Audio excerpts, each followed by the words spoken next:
হয়তো তোমারই জন্যে, হয়তো তোমারই জন্যে নেমেছি জন অরণ্যে।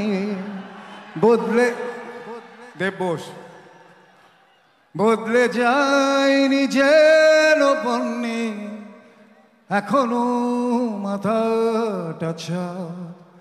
তুমি চাইলে স্বপ্নপুর, এদিকে জ্বলছে মণিপুর। তুমি চাইলে স্বপ্নপুর, এদিকে জ্বলছে মণিপুর। তুমি চড়লে স্বপ্ন রথে, এদিকে কৃষক নেমেছে পথে। ইউক্রেন থেকে ফ্রান্স খুঁজছে বাঁচার একটু চান্স। মানুষ লড়ছে তবুও গড়ছে ব্যারিকেড হয়ে হন্যে, হয়তো তোমারই জন্যে, হয়তো তোমারই জন্যে। Thank you. এবার ধন্যবাদ। যার জন্য আপনারা বসে আছেন, যার অপেক্ষায়, তুমি আসবে বলে,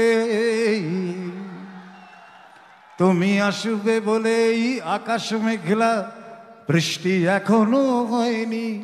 তুমি আসবে বলেই কৃষ্ণ চূড়ার ফুলগুলো ঝরে যায়নি। তুমি আসবে বলে। দিদি এবার এসো।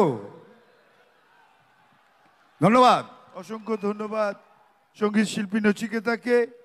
এবার আমি বক্তব্য রাখার জন্য অনুরোধ করব আমাদের সকলের নয়নের মণি, সর্বভারতীয় তৃণমূল কংগ্রেসের সভানেত্রী, আমাদের রাজ্যের মুখ্যমন্ত্রী মমতা ব্যানার্জি। মমতা ব্যানার্জি জিন্দাবাদ, মমতা ব্যানার্জি জিন্দাবাদ, মমতা ব্যানার্জি জিন্দাবাদ, ভারতবর্ষের মুক্তি সূর্য মমতা ব্যানার্জি জিন্দাবাদ।